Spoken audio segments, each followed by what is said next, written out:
Բաքուն շարունակում է նախապայմանների լեզուն բանեցնել Երևանում, կարծում են բանակցությունները փակուղում չեն։ Կրքեր խորհրդարանում ղազախական հացահատիկի շուրջ, ինչու է Ադրբեջանով անասնակեր եկել Հայաստան։ Ինչ դասեր են քաղել, ինչպես ծախսել Եվրախորհրդի տրամադրած 2.8 միլիոն եվրո աջակցությունը բռնի տեղահանված արցախցիների համար, երկխոսություն Երևանում։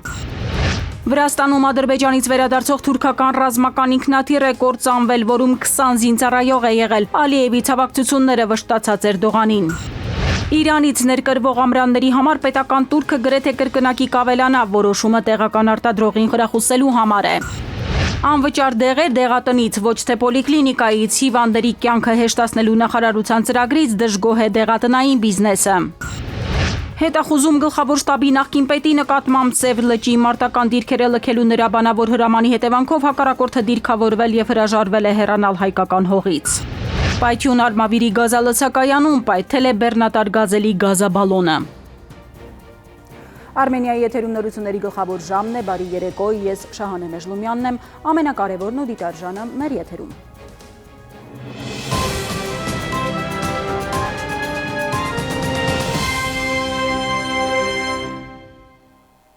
Իշխանությունը չի կարող կոնկրետ օր ասել Ադրբեջանի հետ խաղաղության պայմանագիրը վերջնական ստորագրելու համար։ Խորհրդարանի արտաքին հարաբերությունների հանձնաժողովի նախագահը լրագրողների հետ զրույցում հայտարարել է, թե չնայած Երևանի համար Բաքվի անընդունելի նախապայմաններին, բանակցությունները այնուամենայնիվ փակուղում չեն։ Խանդանյանի խոսքով ավելի շատ դիվանագիտական ջանք ներդնելով հնարավոր կլինի հասնել նաև պայմանագրի վերջնական ստորագրմանը։ Խաղաղության պայմանագրի մասով ես չէի ասի, որ փակուղային իրավիճակ է, որովհետև մեկ տարի առաջ էլ ընդհանրապես տեքստի համաձայնություններ համարվում փակուղային, բայց ի վերջո մարտին մենք կարողացանք համաձայնեցնել տեքստը եւ արդեն օգոստոսին նախաստորագրել այն, ուստի ավելի շատ բանակցելով, ավելի շատ դիվանագիտական ջանք ներդնելով, ես կարծում եմ հնարավոր կլինի։ Աջակցություն նրանց, ովքեր ստիպված եղան լքել տունը, հայաթափել հայրենիքը, Արցախահայության ներգաղթից հետո Եվրոպայի խորհուրդը 2.8 միլիոն եվրոյանոց արձանագրման փաթեթ է սկսել տեղահանվածների, հատկապես երեխաների եւ կանանց իրավունքների պաշտպանության, առողջության եւ հոգեբանական խնդիրների հաղթահարման, նաեւ նրանց ընդունած համայնքներին աջակցելու համար։ 4 նոր ծրագիր, երկուսն էլ ընթացքի մեջ, ինչ են արել, ինչ դասեր քաղել եւ դեռ ինչեր ունեն անելու։ Եվրոպացիների հետ երկխոսությամբ են այսօր ներկայացրել։ Ինչ դասեր քաղեց պետությունը Արցախի հայաթափումից, քաղաքասարակությունը, կառավարության, միջազգային կազմակերպությունների ներկայացուցիչներն ու դիվանագիտական կորպուսը արցախցիների բռնի տեղահանությունից շուրջ 2 տարի անց քննարկում են մեր երկրի գլխով անցածը։ Հայացքներն այսօր հետ են ուղղված Կորնիձոր 2023։ Այստեղ էր գաղթի մեկնակետն ու առաջին ծանրությունը։ Ներքին գործերի փոխնախարարն առաջարկում է խնդիրների մասին երկխոսությունը սկսել ամենասկզբից։ Փախստականն իր փաստը թղթերով հասավ Հայաստան։ Մենք ինչ-որ պահի պետք է ուղղակի առերեսվենք այն փաստին, որ մենք բնակչության տվյալներին վերաբերվել ենք ներողություն արտահայտությանից, բայց չեմ կարող խուսափել այդ բառից, փնթի։ Դա վերաբերվել ենք ինչպես Հայաստանի Հանրապետությունում, դա եղել է նաև Ղարաբաղում։ Սովետական ավանդույթի ուժը կա, բյուրոկրատիայի չկայացվածությունը կա, բազմաթիվ պատճառներ կան, բայց փաստը մնում է փաստ, որ մենք բնակչության տվյալներին վերաբերվել ենք փնթի։ Եթե մենք ունենայինք հավաստի բնակչության վերաբերյալ տվյալներ, որոնց հետ մենք կարողանայինք աշխատել առաջին իսկ օրվանից, միգուցե այդ բնակչության հաշվառումը չլիներ այդքան կենսական եւ այդքան ժամանակի եւ ռեսուրսի օգտագործում եւ սպառում անհրաժեշտ չլիներ դրա համար։ Իսկ աշխատանքի ու սոցիալական հարցերի գերատեսչության պատասխանատուն այստեղ հիշեցնում է 2023-ի տեղահանությունից առաջ 2020-ի պատերազմական դառը փորձն արդեն կար, կոփել էր նախապատրաստել։ Ցավալիորեն այդ 20 թվականի իրադարձությունները արդեն իսկ նախապատրաստել էին եւ փորձառություն էին ապահովել պետական մարմիններին ավելի պատրաստված լինելու ցավոք սրտի կամ ինչ որ իմաստով այդ դրամատիկ իրադարձություններին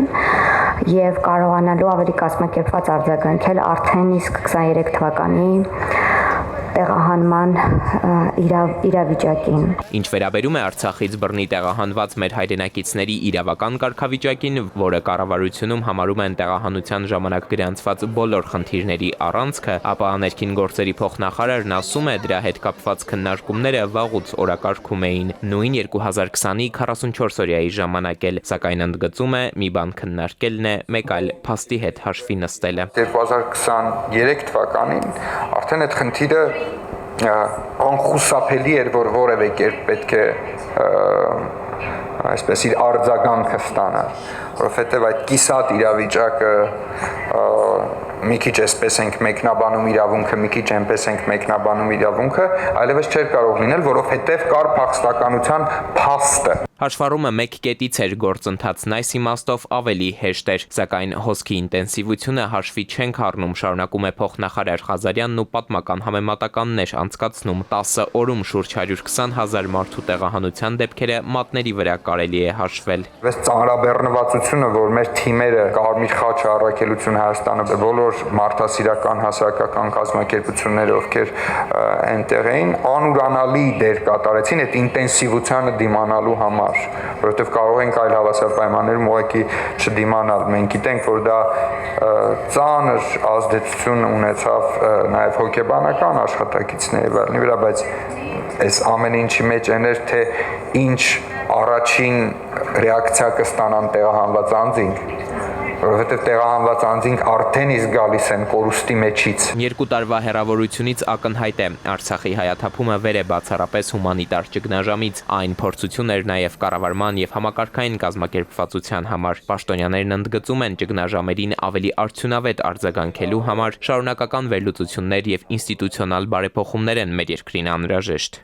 Էդուարդ Պողոսյան, Վահրամ Ավոյան, ժամ լրատվական։ Հունվարի 27-ը կհռչակվի հանուն հայրենիքի զոհվածների հիշատակի եւ խոնարհումի օր։ Նախագծի քննարկմանը ազգային ժողովի փոխոսնակ Ռուբեն Ռուբինյանը հայտնել է, որ հունվարի 27-ը կդառնա ոչ աշխատանքային, ըստ նրա ազգային հիշատակի օրը չի նշվել արդեն 25 տարի։ Նախագծի համաձայն հիշատակի նոր օրը կնշվի բանակի օրվա նախօրեին։ Ընդդիմությունը ներկա չի եղել նախագծի քննարկմանը, սակայն ԿՊԱ-ականները հույս ունեն, որ նրանք նախագծին կողմ կքվեարկեն։ Հաջորդ օրը, բանակի օրը արդեն որպես շարունակվող կյանքի եւ անկոտրում կամքի խորհրդանիշ կտոնենք բանակի օրը։ Պետք է նաև մասնավորեցնեմ, որ սա չի նշանակում մոռացության մատնել պատմության մեջ կարևորություն ունեցող այլ օրեր, սա չի նշանակում փոխարինել դրանք, նաև տարբեր մարդիկ տարբեր օրերի հետ անձնական, ընտանեկան կապ ունեն եւ դա նույնպես չի ջնջում սրանով, սա նշանակում է ընտրել մեկ օր, երբ որ մենք կհարգենք նշածս բոլոր կատեգորիաների անձանց հիշատակը։ Աղմուկ խորհրդարանում Ադրբեջանով Հայաստան հասած ղազախական հացահատիկի շուրջ լրագրողները պաշտոնյաներին հարցրել են, ինչու այդքան թմբկահարվեց հացահատիկի ներմուծման թեման, եթե ընդամենը անասնակեր համարվող 4-րդ կարգի ծորեն պիտի տեղացներ։ Չինովնիկների կարծիքով այստեղ կարևորը ճանապարհների դիվերսիֆիկացումն է։ Նախարարը պատրաստ է առաջինը ճաշակել 4-րդ կարգի ծորենով թխած հացը։ Դեռ ցորենը Ղազախստանից դուրս չէր եկել, իշխանությունները գրեթե ամեն օր դրա գովազդն էին անում։ Թե տեսեք խաղաղությունը, Ադրբեջանը թույլ է տվել, որ հացահատիկ ներկրվի Ղազախստանից ու Ադրբեջանի Վրաստանի ճանապարհներով այն կհասնի Հայաստան։ Իշխանական թևը ցորենի Հայաստան ներկրելու լուրը թմբկահարում էր ամենուր, համացանցում, լրատվամիջոցներով։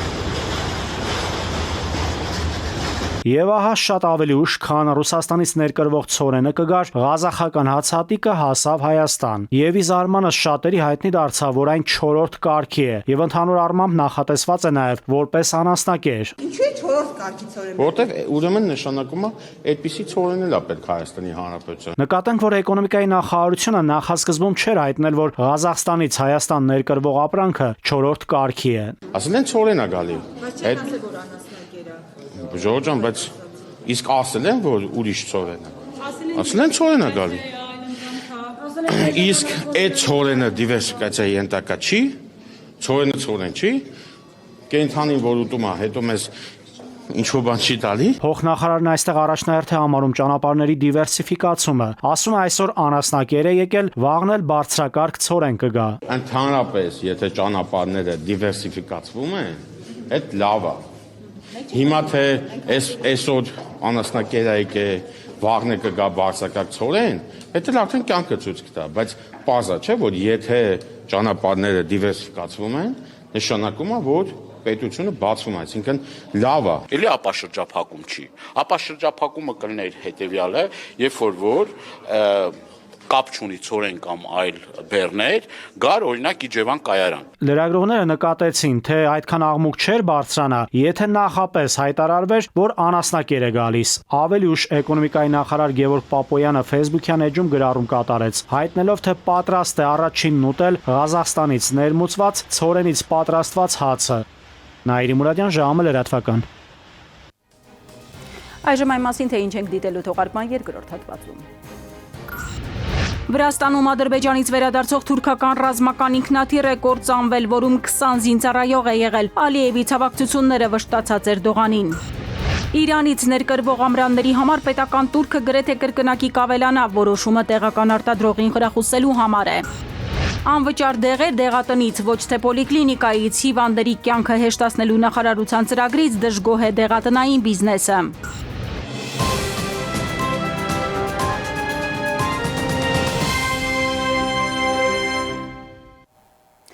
Մենք վերադարձանք, շարունակում ենք թողարկումը։ Վրաստանում կործանված թուրքական զինուժի C-180 ռազմական ինքնաթիռում 20 զինվորական է եղել, Թուրքիայի պաշտպանության նախարարությունն է հայտնել։ Ըստ ոչ պաշտոնական աղբյուրների ինքնաթիռով Թուրքիայի էին վերադառնում նախորդին Բաքվում կայացած զորահանդեսին մասնակցելու համար Թուրքիայից ժամանած զինվորականները։ Դեպքի վայր է մեկնել Վրաստանի ներքին գործերի նախարարը, թուրքական կողմի հետ համատեղ որոնողափրկարարական աշխատանքներ են իրականացվում։ Ադրբեջանի նախագահ Ալիևը ցավակցական հեռագիր է ուղարկել Էրդողանին, որ դիրքուսակիցներին առջև ելույթում ասել է, որ խորապես վշտացած է ինքնաթիռի կործանման լուրից։ Մահապատիժ ահաբեկիչներին Իսրայելի Քնեսետը առաջին ընթերցմամբ ընդունել է ահաբեկչական հանցագործությունների հետ կապված սպանությունների համար դատապարտված անձանց մահապատժի ենթարկելու օրինագիծը։ Չթաքցնելով ուրախությունը, ազգային անվտանգության նախարար Իթամար Գվիրը քվեարկության արդյունքը լիագումար նիստերի դահլիճում տոնել է պատգամավորներին քաղցրավենիք բաժանելով։ Սիրիայի նոր կառավարությունը մտադիր է Բաշար Ասադին պատասխանատվության ենթարկել սեփական ժողովրդի դեմ գործած հանցագործությունների համար, Fox News-ի եթերում ասել է Սիրիայի նախագահ Ահմադ Աշ-Շարան։ Նա ասել է, որ Ռուսաստանը այս կամ այն կերպ մասնակցել է սիրիացիների դեմ պատերազմին եւ հենց այդ պատճառով Մոսկվայի հետ ընթացող բանակցություններում քննարկվել է Ասադի եւ այլ պաշտոնյաների արտահանձնման հարցը։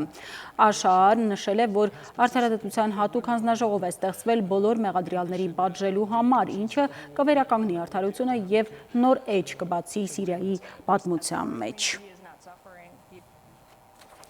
Վերադառնանք Հայաստան, մետաղական ամրանների տեղական արտադրությունը խթանելու նպատակով օրենսդիրը որոշել է բարձրացնել ԵԱՏՄ ոչ անդամ երկրներից, մասնավորապես Իրանից ներկրվող ամրանների համար սահմանված պետական տուրքը։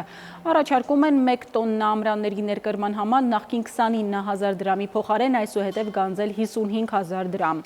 Որոշ պատգամավորներ սակայն մտավախություն ունեն, որ տեղական արտադրողները չեն կարողանա բավարարել ներքին պահանջարկը եւ փոփոխությունը կհանգեցնի շինարարության ոլորտում գնաճի։ Մետաղի ամրանների սպառման ծավալների դինամիկան վերջի 3 տարում խնդրեմ ներկայացնել եւ տեղական եւ ներմուծվող չափաբաժինների հարաբերությունը։ Այս պահին ինչքանն է ներկրվում եւ ինչքանն է արտադրվում, նույնիսկ պետեկամուտները կարող են հստակ ճշգրիտ թիվ չկարողանա ասել։ Դրա համար երասի այն դինամիկան կառավարության ներկայացուցիչը կներկայացնի, բայց ես ասեմ, որ մենք այս պահին հավասար խմբականակներով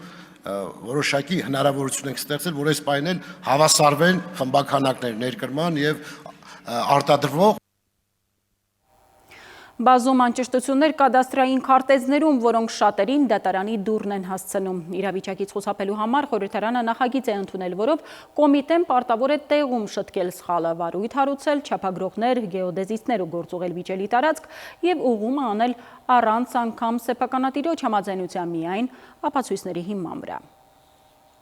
Եթե դուք ունեք առանձնատուն կամ հողատարածք կամ հողի վրա կառուցված այլ անշարժ գույք, ապա վստահաբար երբևէ գործ եք ունեցել անշարժ գույքի կոմիտեի հետ։ Եթե գույքը ձեռք է բերվել կամ կառուցվել է 90-ականներին կամ էլ 2000-ականներին, ապա կոմիտեի հետ առնչությունը ամենայն հավանականությամբ ոչ դրական հիշողություններ է թողել։ Պատճառը կադաստրային քարտեզներն են, որոնցում հաճախ հանդիպում են անշարժ գույքի տեղակայման կոորդինատների անճշտություններ։ Խորհրդարանում օրերս հաստատված օրինագիծը գալիս է որոշակիորեն լուծելու այս խնդիրը։ Կոմիտեն եւ համայնքի ղեկավարը ունենալով կադաստրային քարտեզում արկա սխալ ուղղելու նախաձեռնությամբ հանդես գալու իրավասություն, պարտավոր են հանդես գալ նման նախաձեռնությամբ եւ այդպիսով վերացնել անձի իրավունքի պետական գրանցման այդ սխալով պայմանավորված խոչընդոտը։ Նարդոսի փողոցում, Սարիթաղում եւ այլ հատվածներում, որտեղ որ խիտ են գույքերը տեղադրված, այդ խնդիրները կա, բայց պրակտիկայում ահռելի քանակությամբ մարզերում գտնվող հողամասերի հետ կան խնդիրներ, երբ որ մարդիկ համայնքապետարանի են ժամանակ գյուղապետարանի քաղվածքներով սեփականաշտորում էին, շատ մեծ անճշտություններ կան ոչ միայն մակերեսի չափի, այլ նաև պատկանելիության, գույքի գտնվելու վայրի եւ այլնի վերաբերյալ։ Եթե խնդիրը համայնքապետարանի եւ քաղաքացու միջև է, հարցը լուծվում է համեմատաբար պարզ ընթացակարգով։ Համայնքապետի դիմումով շտկվում է կադաստրային քարտեզի անճշտությունը։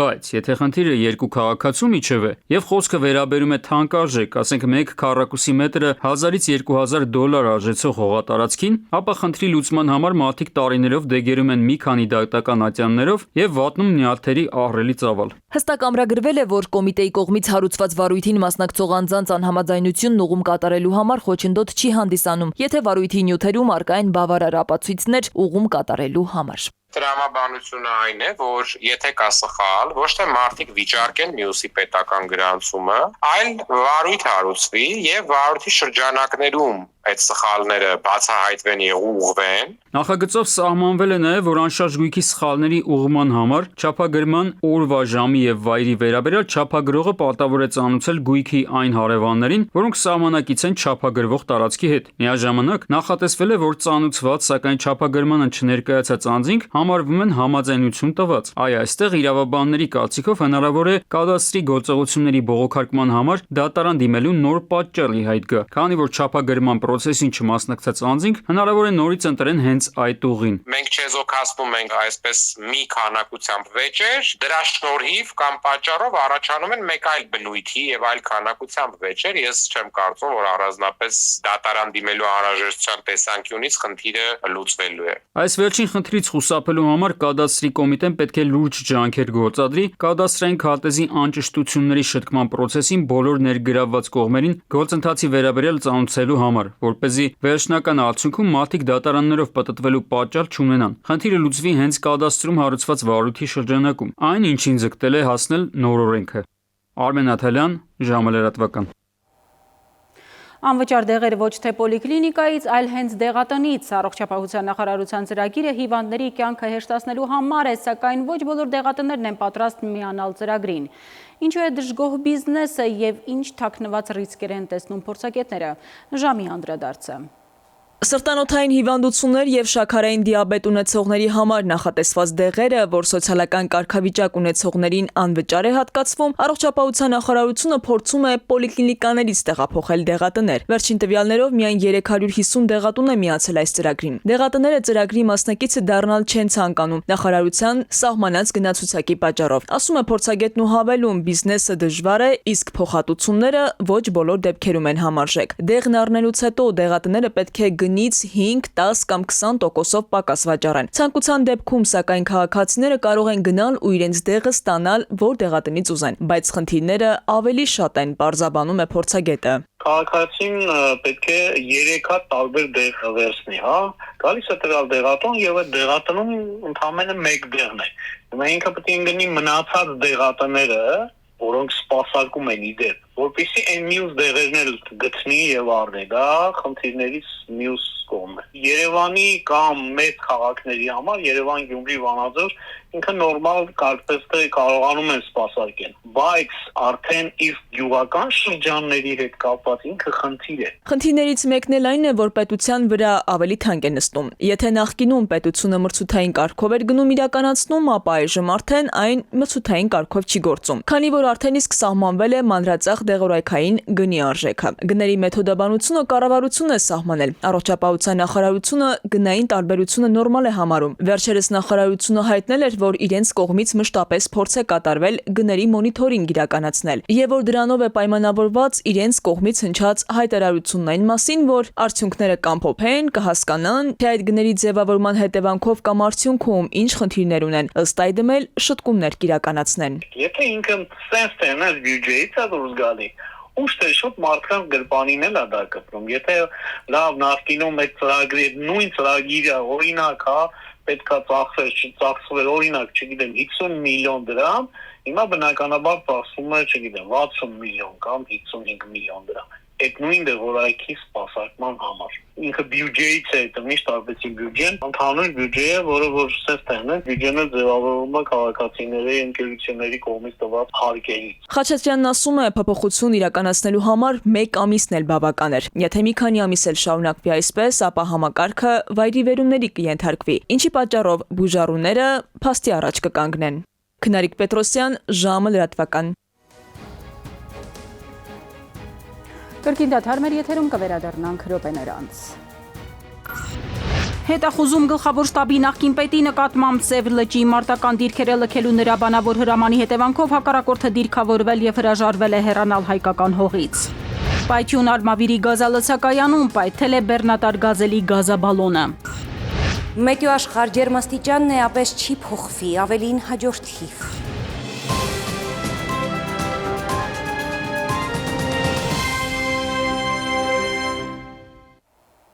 Ժամը շարունակում է աշխատանքը Արմենիայի ուղիղ եթերում։ Ստանալ կանխատեսելի եւ կայուն եկամուտ, միաժամանակ դառնալ երկրի տեխնոլոգիական ապագայի զարգացման մասնակիցը Դալան տեխնոպարկի առաջարկն է ներդրողներին։ Տարածաշրջանում իր մասշտաբներով բացառիկ բիզնես կենտրոնը թողարկել է իր առաջին պարտատոմսերը։ Հայաստանի առաջին տեխնոլոգիական եւ բիզնես կենտրոն Դալան տեխնոպարկը հայտարարեց իր առաջին պարտատոմսերի թողարկման մասին։ Տեղաբաշխողը Cube Invest ներդրումային ընկերությունն է։ Պարտատոմսերի թողարկումը նախագծի կայունության եւ վստահության կարևոր ցուցիչ է։ Այն ընդգծում է Դալան տեխնոպարկի ազգային եւ տարածաշրջանային նշանակությունը թե բիզնեսի, թե ներդրումային տեսանկյունից։ Հայաստանի ներդրումային շուկայի համար այն նշանակալի իրադարձություն է։ Դալան թիմի համար կարևոր օր է։ Նախատեսում ենք տալ մեկնարկը մի միջոցառման, որի նշանակությունը թե մեր գործընկեր Cube Invest-ի համար կարևոր է վստահություն ձեռք բերելու համար մեր հետևորդների շրջանում, այն անձանց շրջանում, ովքեր որ իրենց վստահությունը արտահայտում են ֆինանսական միջոցներ ներդրելով պարտատոմսերի, բաժնետոմսերի շուկայում։ Cube Invest ընկերությունը որպես տեղաբաշխող հնարավորություն կունենա ներդրումային գործիքակազմի միջոցով նպաստել երկրի տեխնոլոգիական եւ շինարարական առաջընթացին։ Նախաձեռնությունը վստահելի եւ երկարաժամկետ ներդրումային հարթակ կարող է լինել թե տեղական, թե միջազգային ներդրողների համար։ Dalan Technologies ընկերության անվանական արժեկտրոնային պարտատոմսերի տեղաբաշխումը իրականացվում է 2025 թվականի նոյեմբերի 10-ից մինչև 2026 թվականի փետրվարի 10-ը դրամային եւ դոլարային տարբերակներով։ Դրամային պարտատոմսերը թողարկվում են 100,000 դրամ անվանական արժեքով, 25,000 ընդհանուր ծավալով եւ 13.5% արժեկտրոնային տոկոսադրույքով։ Բավականին, ինչպես պարոն Անդրեասյանը նշեց, ամբիցիոզ պրոյեկտ ունենք այսօր, տարածաշրջանում կարելի է ասել բացառիկ եւ մենք էլ որպես ներդրումային ընկերություն եւ այս պարտատոմսերի տեղաբաշխող շատ ուրախ ենք, որ գտնվում ենք այս պրոյեկտի կողքին եւ միասին ենք իրականացնում այս պարտատոմսերի թողարկումը եւ տեղաբաշխումը։ Շինարարական աշխատանքները մեկնարկել են 2023-ի հունվարին։ Հիմնակմախքի շուրջ 80%-ն արդեն պատրաստ է։ Նախագծի ավարտը նախատեսվում է 2026 թվականի վերջին։ Նաիրի Մուրադյան, ժամը լրատվական։ Ծիծաղի նոր չափաբաժին Արմենիայից եւ երեկոյան բարդեր տրամադրությունն ու հաճելի ժամանցը ապահովված է հայտնի սիթքոմի հերոսների Ժիրոյի եւ Իվանի հետ։ Կոմեդիան էկրան է վերադառնում սյուժետային նոր հետաքրքիր լուծումներով եւ դերասանական կազմի անակնկալ համալրումներով։ Սիթքոմի երկրորդ եթերաշրջանի առաջին սերիան դիտեք այսօր ժամի այս թողարկումից անմիջապես հետո։ Ողջույն ընկեր։ Ժիրոն եւ Իվանը վերադառնում են։ Սյուպրիզ սիթքոմից ծնված ու հեռուստադիտողի կողմից արդեն իսկ շատ սիրված երկու եղբայրները Արմենիա հեռուստաընկերության եթերում կլինեն երկրորդ անգամ, արդեն նոր դեմքերով ու նոր խաղով։ Ես ու Նիկա տեղափոխվում ենք Տեր։ Ժիրո։ Միո։ Դու պիտի լինի։ Սիթքոմի նոր եթերաշրջանը զգալի տարբերվում է առաջինից։ Զարգացել են եւ կերպարային, եւ սյուժետային լուծումները։ Այս անգամ բացահայտվելու են երկու եղբայրների հետաքրքիր ու անսպասելի արկածները։ Նախագծի պրոդյուսեր Ռաֆայել Ղազանչյանն ասում է, հեռուստադիտողի բարձր գնահատականն է պատճառ դարձել, որ նախագիծը շարունակություն ունենա։ Առաջին եթերաշրջանից հետո արձագանքները շատ դրական էին, նույն YouTube-ում էլ որ նայեք, նույնիսկ դիտումները, view-ները, այսպես ասած, գերազանցել են սպասվածը եւ այդ իսկ պատճառով որոշում կայացվեց, որ պրոյեկտը քանի որ սիրվել է ու մենք էլ դժգոհ չէինք մեր արած աշխատանքից, ունենա շարունակություն։ Դերասան Լեռնիկ Հարությունյանը նշում է, այս եթերաշրջանում կերպարներն ու պատմական գծերը ավելի խորացված են։ Նոր հերոսները սիթքոմին լրացուցիչ դրական էներգիա են հաղորդել։ Այն նաև կարևոր մեսիջ ունի՝ երկու եղբայրների միջև վեճ պետք է չլինի։ Այս մեկը ավելի զարգացրել են եւ կերպարներին եւ խաղարկային առումով ենք զարգացումներ բերել։ Դերասանական կազմում է նաև Նինա Տիտանյանը, ով խոսելով իր Ալվարդի կերպարից բացահայտում է, որ Ալվարդն այս անգամ ավելի տաքարյուն է ու ակտիվ։ Կերպարը տաքարյուն կին էր Ալվարդը, նրա տաքարյունությունը բազմապատկվել եւ հեռապատկվել է եւ նա պայքարելու է արդեն արդարության դեմ։ Եթե առաջին եթերաշրջանում պատմում էին, թե ինչպես են երկու եղբայրները բացում սեփական բիզնեսը, ապա երկրորդում արդեն սեփական ռեստորանը բաժանում են երկու մասի, բայց ամեն բան փոխվում է, երբ եղբայրները որոշում են այն առանձին տնօրինել։ Այստեղ կոնֆլիկտների ու ծիծաղաշարժ իրավիճակների պակաս չկա։ Իրավիճակային հումորը հաճախ հենց նկարահանման հրապարակում է ծնվում։ Մի զվարճալի դրվագ դերասաններից Վաչա Երիցյանն է հիշում։ Մի հատ շատ հետաքրքիր կար, որ ես պետքա բուտաֆորիա նարինջով խփեի, բայց ձեռքից տակ ընկավ իսկական նարինջը, ես խփեցի բոլոր բաժակները, ջարդեցի, բայց ստոպ չտվեցինք։ Հենց տենց էլ նկարեցինք։ Տեղափոխվում եք։ Չէ։ Դուք եք տեղափոխվում։ Դերասանն ասում է, նախագիծն առանձնանում է նաև նկարահանումների ուրույն, ջերմ ու ընկերական մթնոլորտով։ Սիթքոմը գունավոր է, ուրախ ու իսկապես ժամանցային։ Քնարիկ Պետրոսյան, Վահրամ Ավոյան, ժամը լրատվական։ Մի պարեկ ցուցանակների վրա ոստիկանության հորդորը անչափահասներին, որոնք նոր թրենդի գերի են դարձել, համացանցում տարածում են իրենց պարային շարժումները ցուցանակների վրա։ Իրավապահները զգուշացնում են, դա ոչ միայն վտանգավոր է առողջության համար, այլ նաև կարող է գույքը վնասվելու դեպքում վարչական պատասխանատվություն առաջացնել։ Օրվա մյուս ուշագրավ լուրերը մեկ տեսաշարով։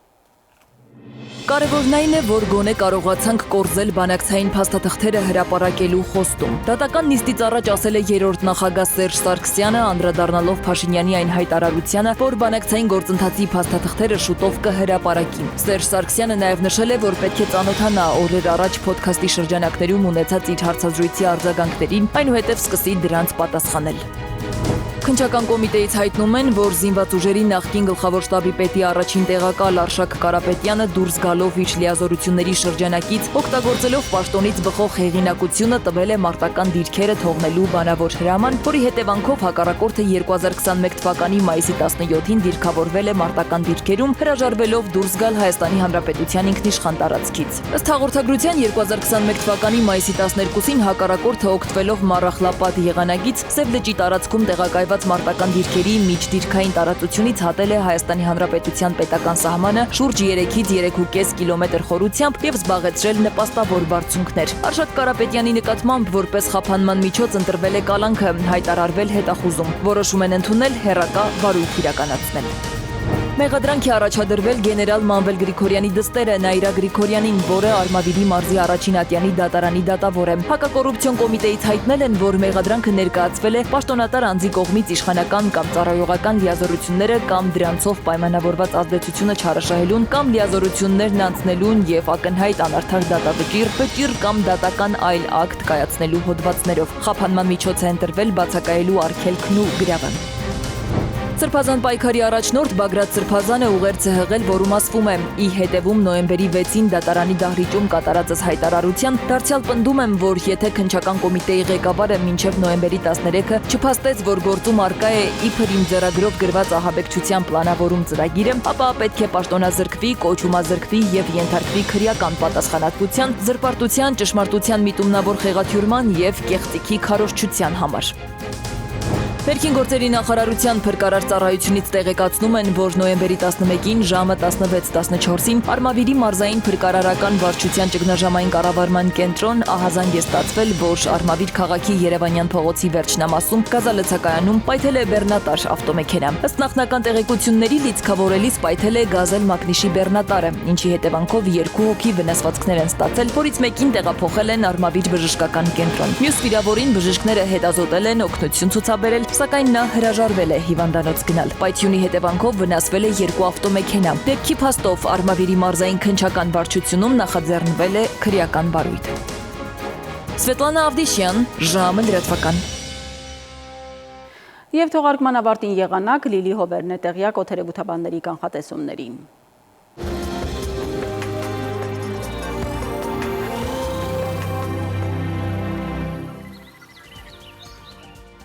Բարերեկո եղանակի տեսության հովանավորն է Ֆերոսի ապրանքանիշը, իր հուսալի անվտանգ գերխնայող գազի կաթսաներով։ Դրանք պաշտոնապես ներկայացված են էքստերիեր խանութ սրահներում, Ֆերոսի եղանակ ստեղծող կաթսաներ, Մետեոաշխարհ նախ Հայաստան։ Մեր երկրի մեծ մասում չորեքշաբթին կանցնի արևոտ երկնքով, առանց ստեղումների, ջերմաստիճանը էապես չի փոխվի։ Վաղը ցերեկը Շիրակում, Կոտայքում, Գեղարքունիքում, Արագածոտնի եւ Վայոց-Ձորի լեռնային գոտիներում կդիտվի 13-ից 17 աստիճան։ Վայոց-Ձորի եւ Արագածոտնի նախալեռներում կանխատեսվել է 16-ից 19, Լոռիում 17-ից 20, Տավուշում 20-ից 23 աստիճան, Արարատում, Արմավիրում կդիտվի 18-ից 20 աստիճան, Սյունիքի հովտային գոտիներում կանխատեսվել է 23-ից 25, Սյունիքի նախալեռներում 17-ից 20 աստիճան։